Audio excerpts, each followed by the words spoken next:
Hi, this is Michael Buffer, and welcome to the BoxHard podcast. Hello, everyone. This is Mikey Garcia. Yo, it's your boy, the odd guy himself, Malik King Scott. Hi, I'm Charlie Edwards. This is Fast Eddie Chambers, and you're listening to the BoxHard podcast with my main man, Joey Coastman. Hello everybody and welcome to episode 68 of the BoxHard podcast. I'm your host Joey Coastman. This week I'm not joined by Ayaz Sumra, the ever elusive Ayaz Sumra. He's a little bit ill, so he couldn't join me today. So we wish him all the best in his recovery, but until then it's just me and you, so please stay with me. I'm going to try to whiz through this week's show. It's a bit annoying when you haven't got anybody to talk to bicker back and forth. It's a little bit difficult to do the show, but I'm going to try and get through it best I can. I've done it plenty times now without Ayaz, so yeah, we're going to start with part one. Part one is where we review the fights from last week. You should know that by now. We're going to start with a card that took place over in the Fantasy Springs Casino in Indio, California. This bill I actually didn't watch, so I'm not going to go into loads of detail because I'll be honest, I didn't watch the fight. Ayaz was supposed to watch this fight, and he did watch this fight, but he's not here to let us know what happened. So top of the bill over there, Francisco Vargas, the WBC World Super Featherweight Champion, put his belt on the line and his undefeated record on the line against Miguel Berchelt, who had a record of 30-1 with 27 knockouts. Francisco Vargas, we know he's a bit of a warrior, 23-0, 2 draws. This fight, by all accounts, was a good fight, to be honest. To be honest, it was a bit gory. When I say a good fight, I don't mean great competitive boxing. I mean, it was one-sided in most parts. I think maybe the second half of the fight, but it was a bit bloody and a bit gory, and that's the way that Vargas seems to fight. He is a bit of a dog fighter. Obviously, being the champion, he came into this fight with a lot of confidence, but Vargas was cut on the bridge of the nose in round 3. That one was bleeding pretty heavily, and also he was cut on the right eye in round 4. So a lot of blood, as I say. I believe he was also cut again on his left eye from an accidental headbutt also in round 4, so a lot of blood flowing within 4 rounds. Ultimately, Miguel Berchelt actually stopped the champion in the 11th round. It was obviously scheduled for 12, being it a world title fight, and he was stopped standing, but it goes down as a KO with the California boxing rules. So Francisco Vargas dethroned Miguel Berchelt, the new WBC World Super Featherweight Champion. But a good result for him. Definitely one where I felt he was the underdog. But hey, it goes to show what I know. Also on that bill, Takashi Miura moved to 31 professional wins. He's of course got the 3 losses and the 2 draws. He took on Miguel Roman, who's a very experienced guy. 67 fights under his belt before this one. But it wasn't to be for him. Miguel Roman got KO'd in round 12. So very unlucky not to make the distance. But as the fight went on in the later stages, he seemed to decline quite a bit. Miura actually knocked Roman down in round 10, 11 and 12. He was counted out in the 12th round, obviously. So a KO win there for Takashi Miura. A good win for him. Also on the bill, Saddam Ali picked up his 24th career win with a KO in round 3 over Jorge Silva. Silva was down in round 1 as well.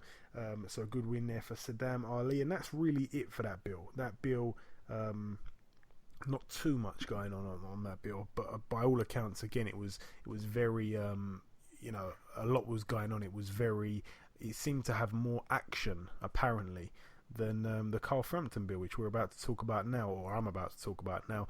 This one happened obviously at the MGM Grand, Las Vegas, Nevada, USA. Top of the bill, I'm going to start with it. The Jackal Carl Frampton, 23-0, putting his WBA Super World Featherweight Championship on the line against the former holder of this belt, Leo Santa Cruz. Leo Santa Cruz, 32-1 with the 1 draw. That 1 loss coming to Carl Frampton. So he was here to avenge the loss. He was here to get one back. And hopefully, if he was to get one back, we will see a rubber match. And it was that way. Carl Frampton lost a majority decision over 12 rounds. That means, obviously, that 1 judge gave it a draw and 2 judges gave it to Leo Santa Cruz. The judges had it pretty close. I think one card might have been a little bit far apart, perhaps. I can't remember the judges' cards now, if I'm being honest. But yeah, the draw, I mean, I can't see that. You know, as much as I really wanted Carl Frampton to win, I couldn't see that. I didn't actually score it. I do score most fights, but I didn't actually score it, so I don't have a scorecard. But it seemed like as we were getting in the later rounds, maybe 8, 9, 10, 11, I just didn't feel the need to score it. I really thought that Leo Santa Cruz was actually getting more into his rhythm as the fight went on. I didn't feel that Carl Frampton's power was bothering him. It wasn't a good enough Carl Frampton, and it was a really good Leo Santa Cruz. He decided to use all of his physical abilities to get him the win. We didn't see him use them to his advantage in the first fight too much. But one thing I do want to note in that fight, in the middle rounds, say like 4, 5, 6, 7, Leo was actually landing almost only body shots, and this was a good idea. There wasn't too many body shots being thrown by Leo in the first fight. He was really targeting that body of Carl Frampton, and you know, it seemed to pay dividends. Carl Frampton did look a little bit tired during the latter rounds. I will be honest though, I don't really like to score 10-10 rounds, but I did think there was a couple in the early part of the fight. I know people are criticising the Sky team, but I did actually have a couple of 10-10s. It was very hard. It was just, you know, where there's like a round and like one punch may sway it, and you just don't know whether you can score that 10-9. You know, it was just, they were so close. Some of the rounds could have gone either way, and I just had to give it 10-10.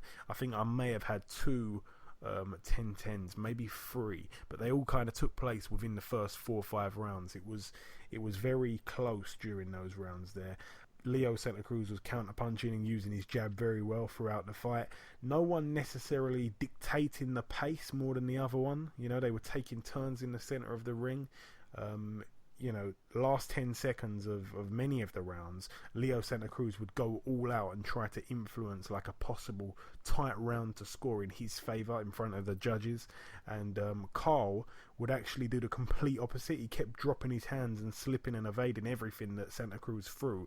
And to be honest, he was doing pretty well. You know, he was doing well. And to the hardcore boxing fan, you know, it's impressive. To be honest, rather than an onslaught of flurries of punches, I like to see someone dodge them all out of the way. You know, to evade all of them is very, very impressive for me.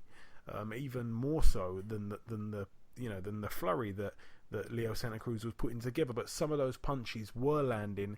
Carl was evading them very well, but not all of them. And you know, you can't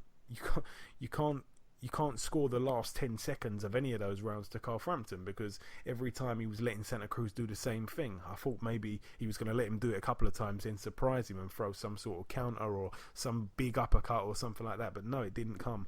So for me, as I say, I didn't score the fight, but I definitely think the rightful winner won the fight, in my opinion. So Leo Santa Cruz now 33-1.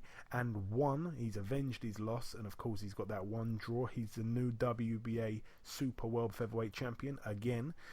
Carl Frampton loses his title. He also loses his undefeated record, so he's now 23-1. And I really hope we do see the rematch. I really hope we do see the third. It would be great if it could happen over in Northern Ireland, you know, over in, well, not even just Northern Ireland, anywhere in Ireland. It would be brilliant for Carl Frampton. I think that the supporters, and if anybody's listening on this show who went over there to Las Vegas, you know, you're a credit to the sport. You really are, because it was fantastic. I remember seeing a video of the weigh-in, and everybody was singing Sweet Caroline, all the travelling Irish and Northern Irish fans, and it was just unbelievable. You know, you guys really, really did us proud out there. It was a pleasure. It is a pleasure to be part of the British boxing scene. It truly is. But that's it for the main event. We're going to go down now to the chief support, Dejan Zlaticanin. I think that's how you say it, or Zlatikanin. I've heard a few different pronunciations. He put his WBC World Lightweight title on the line against Mikey Garcia. Now, Zlatikanin, 22-0. You know, he's a big puncher. Mikey Garcia, 35-0 going into this fight. He's a big puncher too. The only thing that I thought before the fight, and I said it on last week's show, I wasn't too sold on the fact that Mikey Garcia was just going to blow him out of there. A lot of people thought that this was a bit of a mismatch. Listen, Mikey Garcia, I love him to bits. He is a brilliantly talented fighter. He is a proper, legitimate elite fighter in world boxing, in the pound for pound boxing status. You know, he is a brilliant fighter. But the inactivity is one thing that you just cannot ignore. And he had that one fight on the comeback against Rojas, and you know, Rojas was a former world champion, and he beat him, you know, he knocked him out, but he did look a little bit rusty. He was being hit himself, and I really thought that Rojas wouldn't be able to lay a glove on Mikey. And even though he got the knockout win, I really thought that it was just a little bit I don't know, a little bit lackluster. It seems weird, but he wasn't overly impressive. He got the job done, but it was a bit shaky during some moments of that fight. So against Zlaticanin, who was in fantastic form, I really thought it was going to be a good fight. I wasn't saying that Zlaticanin was going to win. I definitely wanted Mikey to win, and I thought he would win, to be honest. But I definitely thought it was going to be a competitive fight. And if I was a betting man, the odds on Zlaticanin to get the win were quite attractive, to be honest, because Zlaticanin was massively overlooked in this fight by most people. And as I say, I really thought it was going to be a pretty close-ish fight, but that was not the case at all. He was dominated severely. In the third round, he was knocked out viciously, okay? You know, straight away, I was worried about the health of Zlaticanin. Straight away. It was almost like he was dead. That was honestly what it was like. And I thought that I could maybe be the only one who shared that opinion. But I've listened to a couple of other boxing podcasts this week, and some people are saying the same thing. You know, it really did look like he was dead. He was absolutely rendered unconscious. It was a brilliant uppercut from Mikey Garcia. The uppercut is one of my favourite punches. So he landed the uppercut right underneath the guard, you know, up through the middle, and wham, he hit him so good. I think he then maybe even followed up with a left hook, which wasn't really needed. Zlaticanin then kind of, you know, the punch momentum made him turn his back to Garcia, and as soon as he turned back round, he walked straight into a straight right, which put him out, and that was the end of that. You know, it was a brutal knockout from Mikey Garcia. He announces himself on the world scene yet again. He's a 3-time freeweight world champion, the new WBC world lightweight champion. Of course, he's now 36-0, and I've got to say so. You know, he's got 2 good wins against world champions since he's come back to the sport. I just want to see him a tiny bit more active this year, which I believe he will be. And you know, he's already in my top 5 pound for pound. I think he's he's a beast. He's a tremendous fighter. He really is. And you know, he will fight anyone. I truly believe that. He does not duck anyone. He's a serious warrior. He's got every tool. He's the complete package. I think Mikey Garcia is a world beater. And if it can somehow happen, I really wish it did happen during that little time while Mikey Garcia was out of the ring. If somehow he could have caught Terence Crawford at 135, that would have been brilliant. Obviously, Terence Crawford now campaigned mostly at 140 lately. It looks as though he's moving up to 147, so I don't think that fight's going to happen, but I would love it to happen, even if it is at 140. But Mikey Garcia, an absolute credit to the sport. Brilliant sportsmanship after as well. Robert Garcia, his brother and also his trainer, former world champion in his own right, he was straight over there when Zlaticanin got up on his feet after about 5 minutes, and he was cutting the tape off of his glove so he could get his hands out. And it was brilliant sportsmanship from Mikey Garcia. You know, he told him that, listen, once a champion, always a champion. He wished him the best of luck, and he's such a humble guy. I was saying this to a friend of mine the other day. He's got all the skills in the world. He could be a proper flashy fighter and a household name. You know, do like, maybe don't be as bad as Adrian Broner, but he could start going on all flashy, and he could make some serious money if he started acting like that, but he doesn't. He's not a household name. He's not a well-known boxer at all, but he is truly one of the best boxers in the world, and he's an absolute credit to the sport. He really is one of the sport's many nice guys, but a true gentleman. And it's always a pleasure speaking to him. As I say, we had him on the show a couple of weeks back. But that's really it for the Chief Support. Also on that bill, Ivan Redkach moved to 20 professional wins. He picked up a TKO in round 8. It was only scheduled for round 8, so he got the job done just in time. His record now 20-2 with 1 draw. His opponent, Dermond Brock, who had a record of 13-3, now 13-4 with 1 draw. Josh Taylor was also on the bill. The Scot moved to 8-0 with a unanimous decision over 8 rounds against Alfonso Oliveira, who had a record of 8-2 with 1 draw. But Josh Taylor really, I don't want to be overly critical. I know he's a class boxer, I really know that, but he was not very good. You know, it's as simple as that. That's the open and shut of it. He was not very good. It was a very boring fight. He let the other guy win maybe 2 or 3 rounds without really throwing anything. He was not impressive at all. He was such a boring fight. And he moves to 8-0. I guess it's a good win for him overseas and all that. But no, it wasn't very impressive at all. Definitely not a marketable fight. Whatsoever. Also on that bill, David Benavidez. We know he's a good prospect. Some people say the best prospect in world boxing. I'm not so sure I'd agree with that, but he picked up an impressive KO in round 2 over Sharali Mamajunov, who had a record of 14-1, now 14-2, and David Benavidez 17-0. His opponent, as I say, Mamajunov, he was also down in the first round as well as the second. So yeah, definitely keep our eyes peeled on David Benavidez's future for sure. And that's really it for Las Vegas. There's one last fight to mention that happened over in China on Sunday at the Cote Arena. This one went under the radar massively. Heavyweight Carlos Takam, last time out obviously lost to Joseph Parker. He put his... Well, no, it wasn't his title. It was actually a vacant IBF Intercontinental Heavyweight title. His record 33-3 with 1 draw. He actually picked up a win over Marcin Rakowski, who has a record of 17-4. This was a 4th round KO victory for Takam. Now we know Takam's a good, tough, solid fighter at heavyweight. His record now 34 wins, obviously. And Rakowski is a guy that actually lost, I believe it was in 2013 or 2012, 2014, sometime within the last 4 years or so. Rakowski actually lost, and I'm going to throw it back now, to Oliver McCall. Okay, he actually went on to avenge that defeat to Oliver McCall, but we know, God knows how old he is now. But Rakowski, I'm not so sure how good he is. He's been in there with some guys who are way past it and just scraped a win or even a loss to them. So, good win there for Takam, I suppose. 34 wins now, as I say. And that's really it for the reviewing. There is no more fights to review.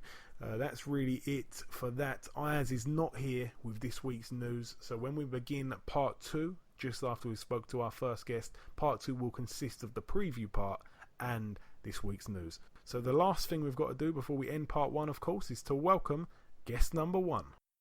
Ladies and gentlemen, please welcome a young boxing trainer, slowly picking up more and more knowledge every day. He's also the secret tool behind a handful of our best talent in the UK. It's, of course, Mr. Jimmy Mack Jr. Jimmy, welcome to the show. How's that for an intro? Oh, thank you very much, mate. It's nice to be introduced like that. It's really nice, mate. Thank you very much.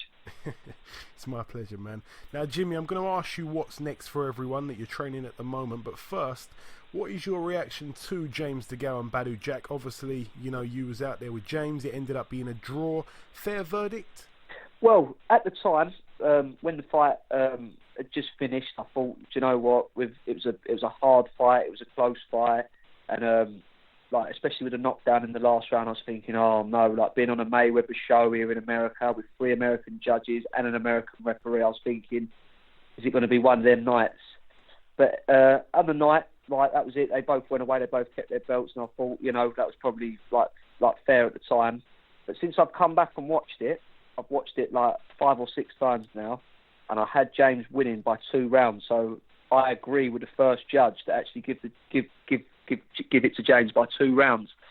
A lot of the rounds it was what you liked. It was what you were scoring.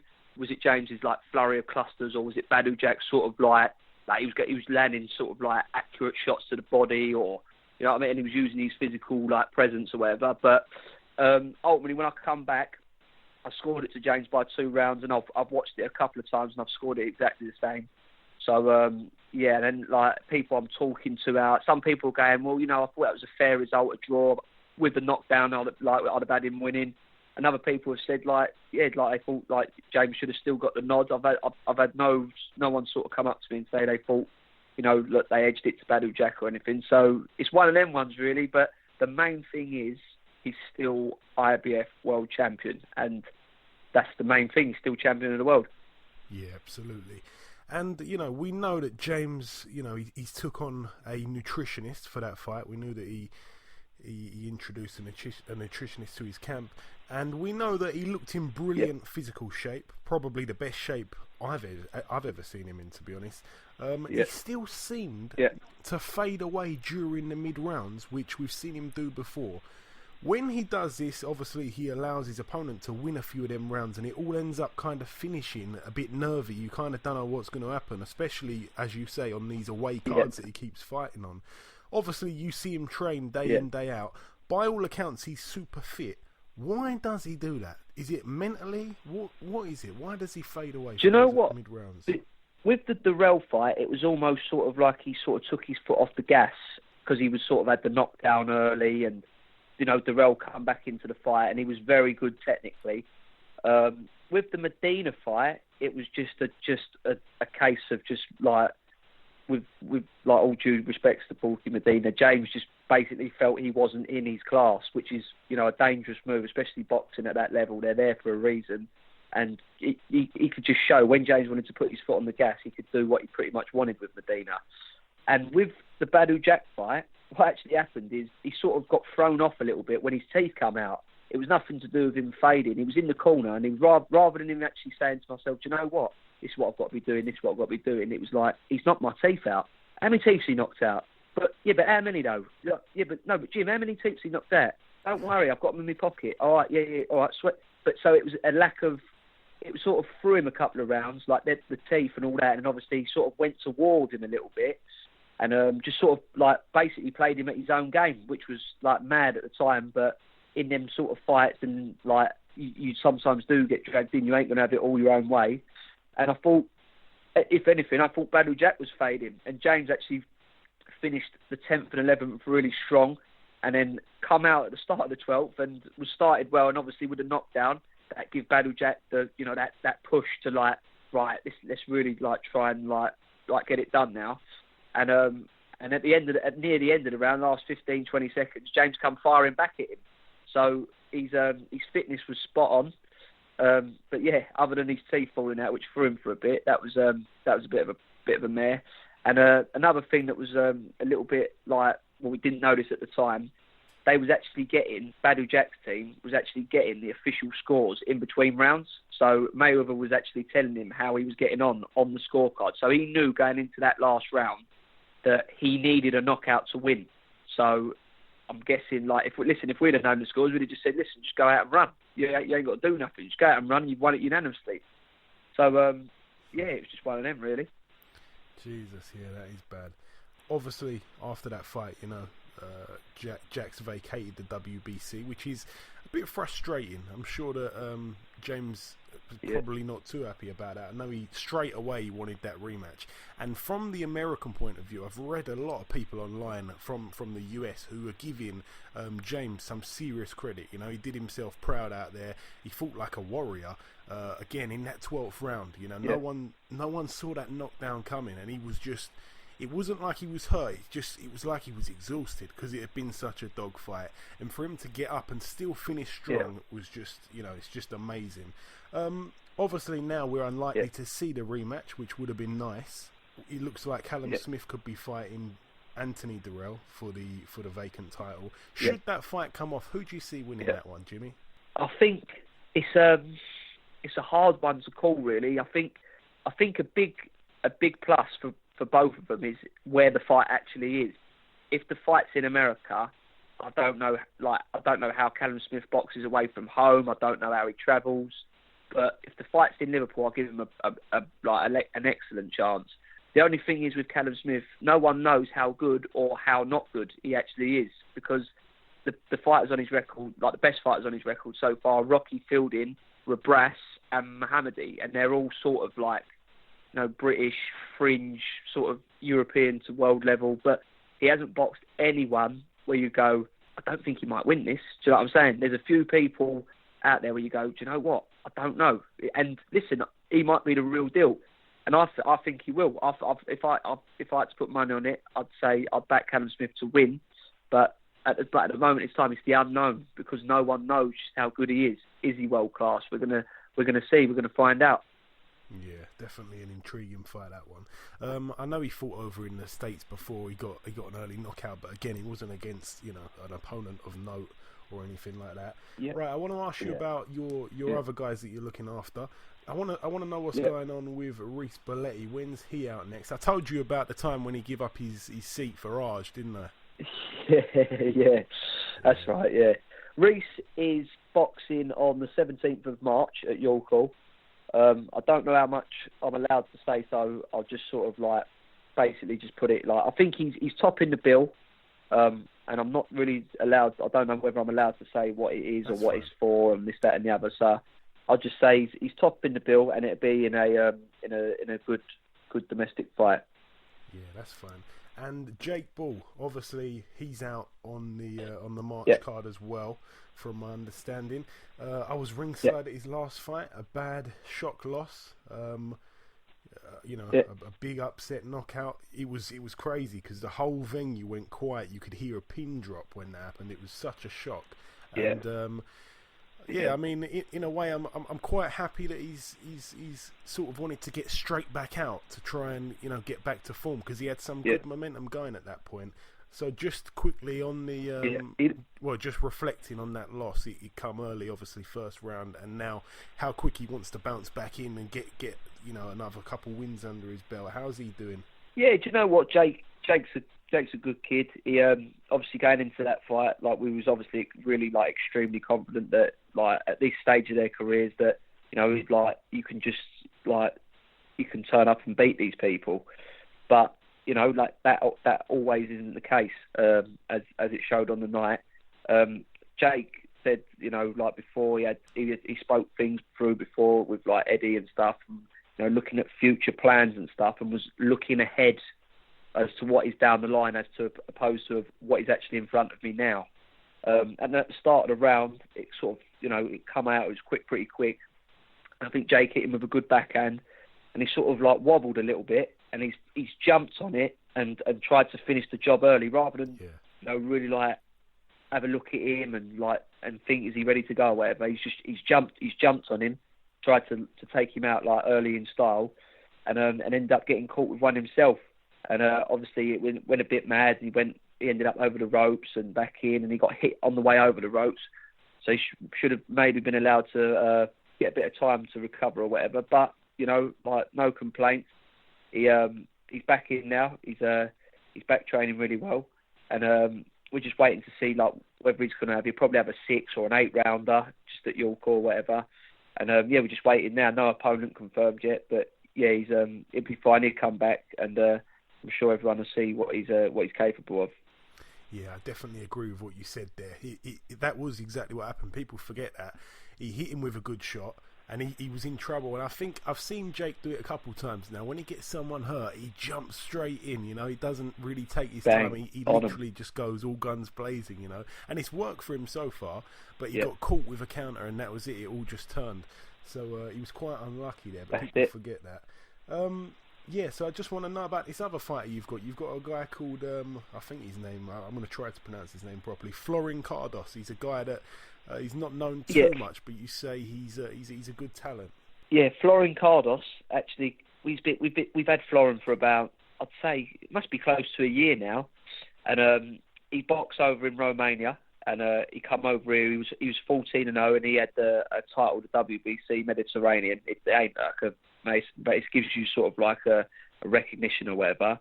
And basically, he's come over to England to sort of fulfill his dreams, because he's seen how good the boxing is over here.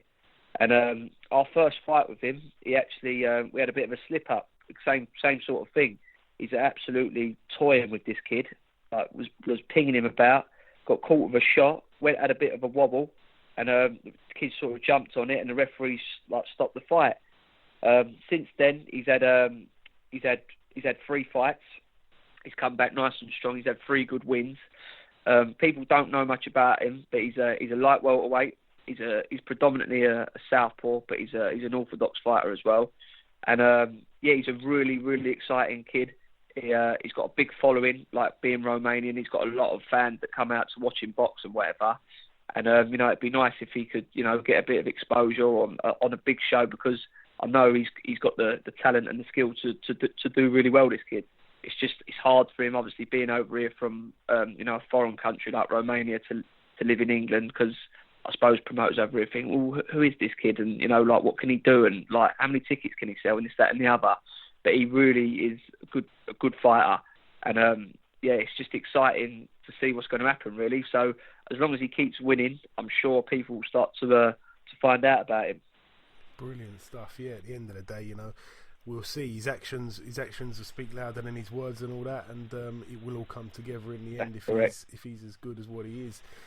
Final question for you now, Jimmy. I've got to ask you this. I'm asking everybody this, to be honest. A fight that's really caught my attention. Yes, mate. It's very intriguing. Anthony Joshua against Vladimir Klitschko. It is a very intriguing fight. It's obviously Anthony Joshua's biggest test right now. Up until now, he's not really been tested. His hardest fight was obviously the Dillian Whyte fight. And I think that fight's made him sort of go away and really think, I've got to do this, I've got to put this right, put that right. And since the Dillian Whyte fight, he's had everything his own way, really. He obviously beat Charles Martin easily. He boxed Brazil, beat Brazil easy. Then he's boxed Molina the other week, so he's obviously dealt with him easy. So since the Dillian Whyte fight, he's not been in a proper fight. This fight, I don't know how it's going to go, because Klitschko's not boxed for sort of 18 months since he's boxed Fury, and since then obviously Joshua's had 3 fights, so he's been active. That could be a big part in the fight, just Joshua's activity.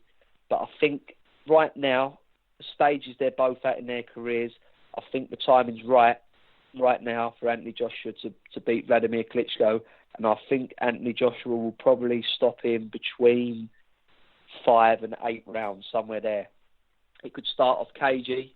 Klitschko's experienced, he could get behind his jab, but Joshua just looks so fast on his feet, he lets his hands go, and I just don't know how Klitschko's going to take it, and I can't see anything else but Anthony Joshua winning in about 5 to 8 rounds. Okay, fair enough. Yeah, no, we're hearing mostly that, to be honest. A lot of people, I don't think we spoke to anyone on the show who gives Klitschko a chance really right now, to be honest. It seems to be a popular outcome, Jimmy. This is the thing with Anthony Joshua as well. It's a lot of pressure for him, because obviously people are saying, "Nah, you'll be all right. You'll smash him." But that's a lot of pressure on his shoulders. Don't forget, Joshua knows he's stepping up now to the big league. After this one, they're talking of Deontay Wilder, and even if Fury's back, so he's at that level now where he knows it's going to be tough. He knows they're not Charles Martin, they're not Dominic Brazil, they're not Molina. You're getting in with Klitschko. Whether Klitschko's got anything left, we'll soon find out on the night. But that aura of actually getting in with Klitschko is completely different. In front of, I think they've done 90,000 tickets at Wembley now. So it's a lot of pressure for him. Don't forget, he's the golden boy right now, British boxing. He's coming out. There's a lot of pressure on his shoulders. He's fighting Klitschko in his backyard, and everyone's saying he's going to win. So now it's time for him to go out there and deliver. And I'm really confident he will. Yeah, what a fight. Cannot wait. But listen, Jimmy, it's always a pleasure speaking to you, my friend. It really is. Thank you so much for giving me your time Joe. today. As always, I wish you the best of luck for you and your fighters. Say hello to everyone in the gym for me, please, and we'll catch up, no doubt, again very soon. I will do, most certainly, mate. Thank you very much for having me on. Thank you. Okay, now it's time for part 2 on this week's show. This part, the preview part. But before we get into the preview part, we're going to talk about this week's news. Ayaz usually does the news, but he's not here. So I'm going to try to go through the bits of news that I could gather together. He's really better than me at it, to be honest. But we're going to start with a piece of news. Obviously, we all know that Lee Selby wasn't on the Carl Frampton card because his opponent had failed some kind of blood test. It was I think he had hepatitis B, so that's quite a serious thing there. But I felt very, very sorry for Lee Selby. It was a boyhood dream to be out there in Las Vegas under the lights, and it was taken away from him. And it's not only that, it's not only the fact that the fight fell through, it was just a couple of hours away from happening. It was a matter of hours away. Lee Selby, obviously, he made the weight, which, I believe he really kills himself to make the weight. So he did that. It's all the time, it's all the dieting that you put up with throughout the whole of camp. It's the money that you pay your sparring partners that you bring in. And I feel very, very sorry for him. He's been quite inactive recently, Lee Selby, and it's not been his own fault. So obviously his last fight now was in April, which was on the Joshua Martin undercard when he took on Eric Hunter. And he didn't look very impressive there. So yeah, Lee Selby, I know he'll be itching to get back in, and obviously he's in that mix with the likes of Abner Mares, the likes of Leo Santa Cruz, of course, and Carl Frampton. Me personally, I'd like to see Leo Santa Cruz maybe fight Mares in the meantime, and that would be a good rematch. And also a fight here, over here for Britain, Carl Frampton against Lee Selby, and I think the winner should face Leo Santa Cruz. I think that would be brilliant, it really would. I think Frampton's got a good chance against Selby. I'd like Selby to win that fight, if I'm being honest, but I think that's a great fight for Britain, a real super fight, and that would be a super fight that Eddie Hearn wouldn't be involved in. Not that I want that to happen or anything, or I've got any kind of agenda against Eddie Hearn, but yeah, that would be a real super fight. And that's probably the only super fight that can be made in Britain without any of Eddie Hearn's fighters, off the top of my head. A really big fight, off the top of my head. If I'm wrong, you know where to tweet me. Also, what do you guys think? I'm going to ask a question here to the listeners. What do you guys think if Lee Selby took on if Lee Selby took on Carl Frampton, who wins that fight? Let us know at BoxHard Podcast on Twitter. That's it for the Selby news. There's also news that Joseph Parker will be fighting, or should be fighting, Hughie Fury. I believe that the purse bids, I think they're going to be going out in the next few days or something. We're looking for some kind of announcement, so keep your ears open and eyes open for that one. Also the same for Kell Brook and Errol Spence. To my understanding, there will be the purse bids go out on that one, so it'll be interesting to see what happens there. So definitely, again, keep your eyes and ears open for that. There's been a replacement opponent for Deontay Wilder, seeing as his original opponent failed a drug test. So Deontay Wilder's replacement opponent is a friend of the show, Gerald Washington. We've had him on a couple of times. Obviously, he's a 6'6", undefeated fighter. In his last fight, I think in his last fight he took on, I think he might have had one since then, but he got a good win over Eddie Chambers in April of 2016, just last year. And Washington has really showed no flaws as of yet. It's going to be a good fight. It's going to be on the same date which Wilder was already penciled in for, which is the 25th of February in Alabama. So I know Washington's definitely up for that, and we're going to definitely try to get him on the show within the next couple of shows just before that fight. And we wish Washington all the best, because he's a brilliant guy, he truly is. And there's one last piece of news to bring you. It's the fact that Joe Cordina has signed with Matchroom Sports and Eddie Hearn. Obviously Cordina, being in the 2016 Rio Olympics, and obviously he didn't have the best tournament, but he was a fantastic amateur, a real good fighter. I know that Joshua Buatsi actually reckons that he was the best out of the men at the Team GB Olympics in Rio, obviously out of the GB team. So a bit of credit there from Buatsi, and Cordina's definitely a great talent, and I'm looking forward to see how his future unfolds with Eddie Hearn, who's probably the best man to have hold of him, to be honest. So definitely great stuff for British boxing. But that's really it for the news part. Again, I'm not the best at the news, but I hope that I did that pretty well for you.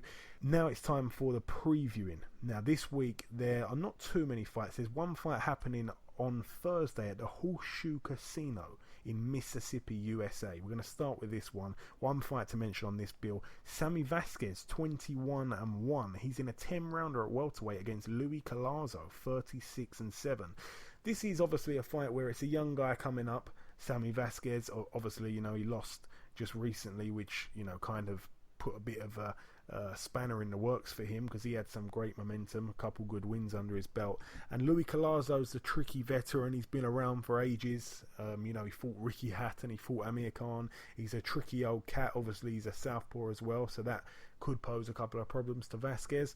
But I like these kinds of fights when there's an old guy in there, an experienced tricky guy against a young lion. I like these types of fights. It's a crossover fight, and it's the type of fight that it's either going to be the perfect time for the young guy, or it's going to be the worst time for the young guy, and the old cat is going to bring something back and have another big pop at something. So great fight there, and I'm looking forward to that one. That's it for Thursday. Also this week at the Coliseo Roberto Clemente in San Juan, Puerto Rico, top of the bill, Felix Verdejo. He's defending his WBO Latino lightweight title, another defense of this belt. In a 10-round contest, his record 22-0. He takes on Oliver Flores, who has a record of 27-2 with 2 draws. Flores is actually a tough guy. I've seen him fight once or twice before, but Verdejo, we know he's a good talent, and I believe that he should probably just get the job done here. Pretty routine. Also on the Friday of this week, so that is going to be Friday the 3rd of February, Joshua Franco. We've talked about him for quite a while. He's a good prospect out of the Garcia gym. He is taking on Victor Pasillas, who has a record of 8-6 with 2 draws. Obviously, Joshua Franco hasn't been a pro for too long. He's 8-0 at the moment. He looks to move to 9-0. That one's at Super Flyweight. It's an 8-rounder. This one's at the Belasco Theatre in Los Angeles, California, by the way. Also on this bill, another favourite youngster of ours, Hector Tanahara. He's a good fighter. He looks to move to 8-0. He's in a 6-rounder, a lightweight, against Baltazar Ramirez, who has a record of 3-2. Also on this bill, Jonathan Navarro looks to move to 8-0. He's in a 6-rounder against Angel Rodriguez at super lightweight. And Edgar Valerio is also on the bill. He looks to move to double figures, 10-0. Ryan Garcia also gets out again. His record at the moment, 7-0. So great stuff for the youngsters here. It truly is. There's one weird fight I wanted to mention. This is one that I came across happening over in Australia. There's a guy making his debut on this card. It's not no one that you'd have heard of, obviously. It's a fighter. He's actually, well, I'm going to announce his opponent first. His opponent's name is Marlon Toby, who's got a record of 7 wins, 34 losses, and 2 draws. He's taking on a man making his debut. His name is Tyson Best. Okay, so there's no need to ask him who his favourite fighter is at all. This one actually struck, it caught my eye. It struck my attention because it's actually happening at one of the strangest venues I have ever seen, to be honest. This one is actually happening in Australia, in Queensland, at the McDonald's basketball courts. And that is the type of venues that I like to hear about. It truly is. But that's it for Australia. We wish Tyson Best all the best of luck.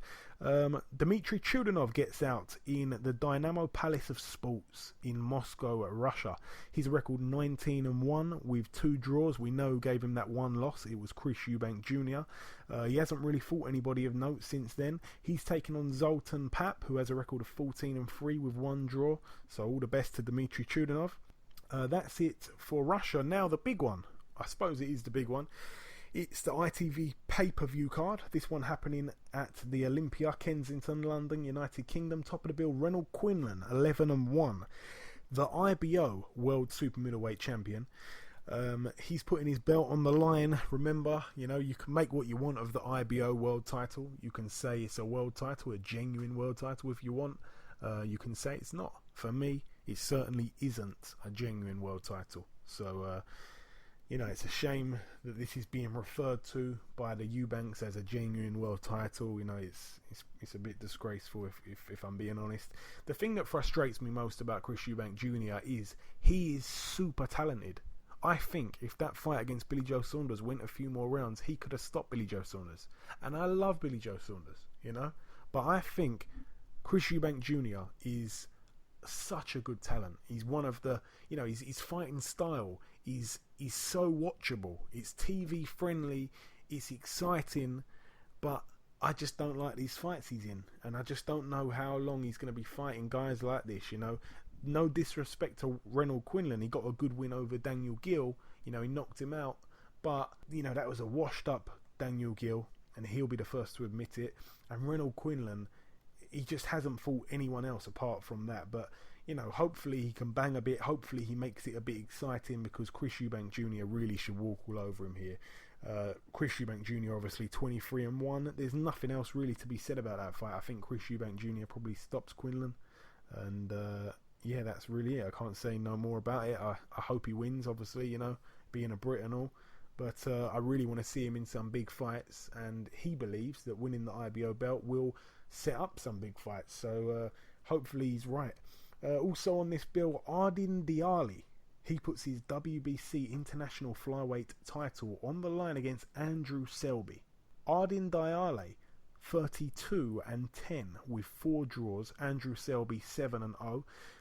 Andrew Selby, obviously, a tremendous talent. Now, Ardin Diali has actually been around for quite a while, okay? He's a former world title challenger. He challenged for the WBO World Flyweight title in 2011.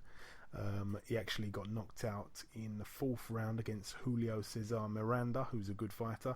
So he came up short there, but he's also shared the ring with Dirrell Casimero, who was 12-0 at the time. He got knocked out in round 8 against him. Dirrell Casimero, obviously, we know went on to be a good fighter. He's still a good fighter now. Just recently, he defended his belt against Charlie Edwards, and he stopped Charlie Edwards. So he's a bit of a measuring stick for me on this one. The important factor here, or the interesting factor I should say, is that Dirrell Casimero knocked out Charlie Edwards. So Dirrell Casimero is a good he's a good fighter, he's a good champion, he's the IBF Flyweight World Champion. He got the job done on Ardin Diali in 8 rounds. If Andrew Selby can do it any quicker, then that's definitely a big statement. Despite that fight between Casimero and Diali being, almost 8 years ago now, but it still plays a part. It's still, it's still motivating. It's still interesting. If he can get the job done quicker than Dirrell Casimero, and then that definitely is a statement from Andrew Selby. A brilliant fighter. I cannot wait to watch this card, to watch him, to watch a couple of the other fights. I don't think I'm going to be paying for it though. I've got to be honest. I'm hoping there's a stream out there, and I hate doing that. I really, truly do. I don't like streams. I don't like, that it can go down, it can crash. If your connection's not good, it's no good. I don't like that, but this is just not for me. Not for me. That's all I'll say about it. Also, on this bill, David Price takes on Christian Hammer. David Price 21-3, Christian Hammer 20-4. Obviously, when this fight got announced before, I said it's a decent fight for David Price, but we saw Fury, just play with Christian Hammer, to be honest. He could not get around the jab. He doesn't really fare up too good against Fury. He didn't, because he's so long and he uses his jab well. If David Price can use his jab well, I can't see him getting near him. But also Christian Hammer, if he digs in an overhand right, then we just don't know what's going to happen. So it's always intriguing when David Price steps between the ropes against someone who we actually know. Also on the bill, Kid Galahad, he's 21-0. He puts his record on the line against Joseph Agbeko. Joseph Agbeko, obviously the former IBF World Bantamweight Champion. So this one is a really good fight for Kid Galahad. I know that he wants to be moved quickly. I know that he's a tremendously talented fighter. He hasn't been back, though, for too long since his drug ban. So, yeah, he hasn't really fought anybody of note in that time, and he's diving straight in there with Agbeko. Obviously, Agbeko, he's got the record of 31-5. He's got those 5 losses, but he's never been stopped. Kid Galahad's not really a hard puncher, but Agbeko, he's got wins. He's got a few good wins on his record. Obviously, when he became the IBF World Bantamweight Champion, he defended it a couple of times. Obviously, he actually beat Vic Darchinyan as well, and Vic Darchinyan only had 1 loss on his record at that time. Well, he's also shared the ring with a few good guys as well. I'm forgetting he shared the ring twice with Abner Mares. Both of those fights, the first fight was very, very close. The second fight, he lost pretty conclusively. He's also been in there with Rigondo, so that one was for the WBA and WBO World Super Bantamweight titles of Rigondo. That one was in 2013, just looking at his record now. So he's been in there and mixed it with, the world's best talent. And he's come up short a couple of times, but he's also got some good wins. So this is a real, true test for Kid Galahad. And for me, it's the most intriguing fight of the card. It really is. So I wish Kid Galahad, also known as the Barry Boy, the best of luck in this one. It's a 12-rounder, obviously at featherweight, this one. Also on the bill, Adam Etches, 20-1. He takes on John Ryder, 23-3. This one's for the vacant IBF International Super Middleweight title. I absolutely wish the best of luck to both guys. We had them both on the show 1 week apart a couple of weeks back, so I've spoke to them both. If you haven't listened to that, you can go back on... I tell you what, you should actually go back on YouTube. Check out some of our podcasts on YouTube. They're exactly the same, but what I do is I actually upload, every episode goes onto YouTube after it goes out on SoundCloud and wherever else. And when I put it on YouTube, I actually, if you forward past all the rumbling and all that, you can actually skip straight to the interview, and the interviews are illustrated with a picture of whichever boxer I'm interviewing, so it's very clear and easy to see. So not a lot of people know that we're actually on YouTube, so you can check that out and just jump straight to the interviews. But yeah, a brilliant fight, this one. A bit of a trade fight, well, a bit more than a trade fight, to be honest. Both guys good fighters.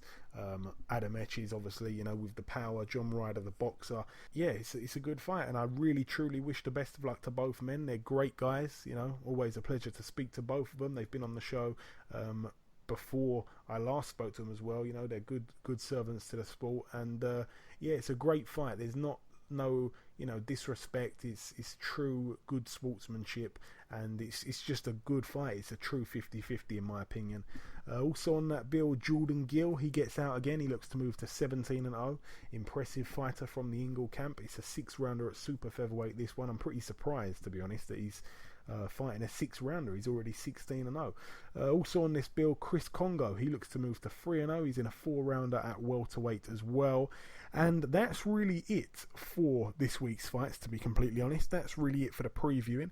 So that's all the talking that I've done. I've had to do it on my own. If you're still with me, thank you very much. The last thing I've got to do before I end the show, essentially, and then part 2, of course, is to welcome our second and final guest. Ladies and gentlemen, please welcome the current British Flyweight Champion, the current IBF Intercontinental Flyweight Champion, fighting for another title on Saturday night. It's, of course, the talented Andrew Selby. Andrew, welcome to the show. Yeah, thank you for having me on again. Now, Andrew, you're fighting Saturday night on the Eubank Junior undercard against Ardin Diali. Now, Diali's a former world title challenger. Obviously, he challenged for the WBO title in 2011. Despite losing that fight, he knocked the champion down in the very first round.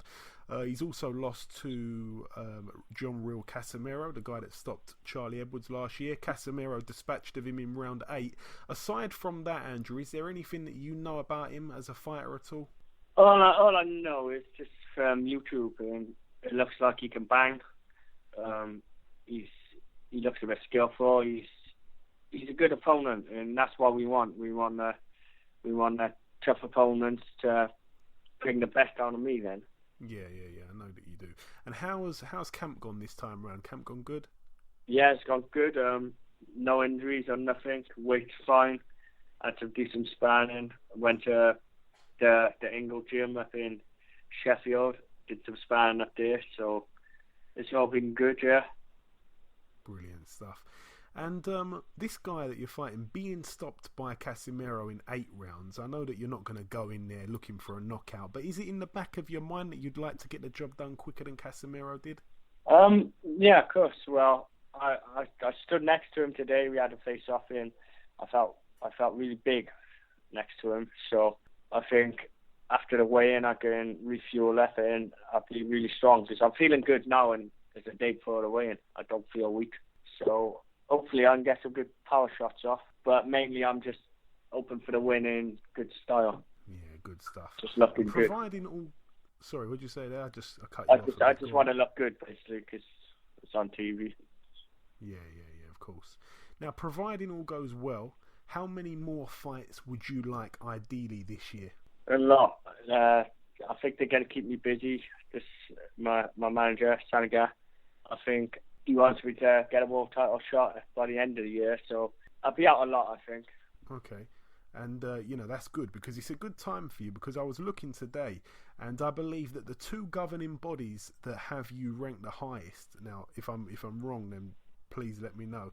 But they are the WBC and the IBF, and currently both of their world titles are vacant. So a lot could happen in the near future for you. So it's good. Times for you. I know. Both of them are vacant, but people's fighting for them soon. And the IBF, they got a good Filipino fighter for him. He's had like 39 and lost one. He's really good.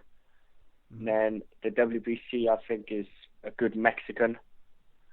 So, but I fight any of the winners, and I fight Xu Shiming. It's just a matter of time getting my ranking up there, so no one can avoid me. Yeah, absolutely. And horrible luck for your brother last week. We said it on the show just a minute ago about how it was his dream to fight at Las Vegas, and the fight got cancelled just hours before it was set to take place. Heartbreak for him. How is he now, and will he be with you at your fight on Saturday? Well, I just got off the phone to him now, FaceTimed him. He's still in Las Vegas. He's flying early hours tonight, early hours for us. He's obviously gutted, but he's back in training. He had 2 or 3 days off. He's back in training, hoping to get a big fight within the next month or 2. And he's gonna fly to London. He arrives at 2:00 tomorrow, so he'll miss the weigh-in, but he's gonna stay and watch the fight, of course. Brilliant stuff, man. Brilliant stuff. Yeah, I'd imagine he's desperate to get a fight on as soon as possible. As you say, hopefully in the next month or 2. I personally wanted to see him, obviously it's not going to be next because Frampton's going to need to rest up a bit, but I think the Frampton fight is a real good fight for Britain. It would have been perfect timing if my brother did fight, because my brother needs a good fight before he gets to the ring with Frampton, because he's been a bit inactive.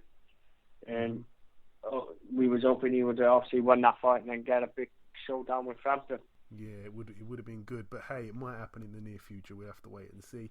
I've got to ask you your thoughts on Cao Yafai picking up a world title at super flyweight. Obviously, a guy that you fought a couple times in the amateurs. Do you see yourself moving up to that weight as well, by any chance, in the near future? Yeah, first of all, I want to congratulate him for winning it. He boxed really well. I watched the fight. I'm definitely going to be moving up to flyweight, and then hopefully I can pick up a title of flyweight, and then I'll be going to super flyweight, and then I'll be going to bantamweight as well. So my main aim is to be a multi-world champion. Yeah, multi-weight world champion. Yeah, That's of course. And finally, Andrew, asking everyone about this. To be honest, right now, I'm asking everyone about it. Joshua against Klitschko. This is a fight that has definitely piqued my interests and a lot of other boxing fans worldwide. How do you see that one playing out? To be honest, I could see Anthony Joshua winning it. If he don't knock him out, I could see a late knockout or maybe an early knockout. But if he don't knock him out, I think he'd just be the busier guy, because Klitschko, he's obviously past his best, and I think when he boxed Tyson, he was a bit scared to let his hands go. And with a fresh opponent like Anthony Joshua, he's really fast. And I think he would just struggle with Joshua's speed and stuff. Yeah. Now, most people are going with Joshua anyway, but again, a really exciting fight that we're all looking forward to. Klitschko, he has got the experience and could take it into later rounds, but I just think Joshua is just another talent. Yeah. Again, such an intriguing fight.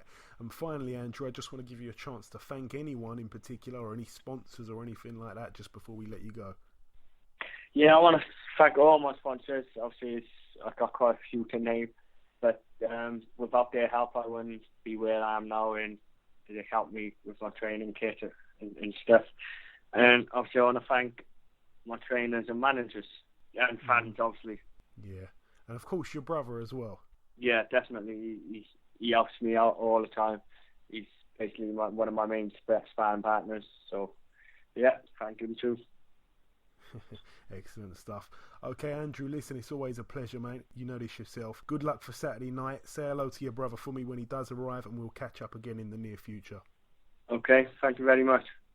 Okay, now it's time to conclude the 68th edition of the BoxHard Boxing Podcast. I've been your host, Joey Coastman. A special thank you to our 2 guests on this week's show, both pure gents.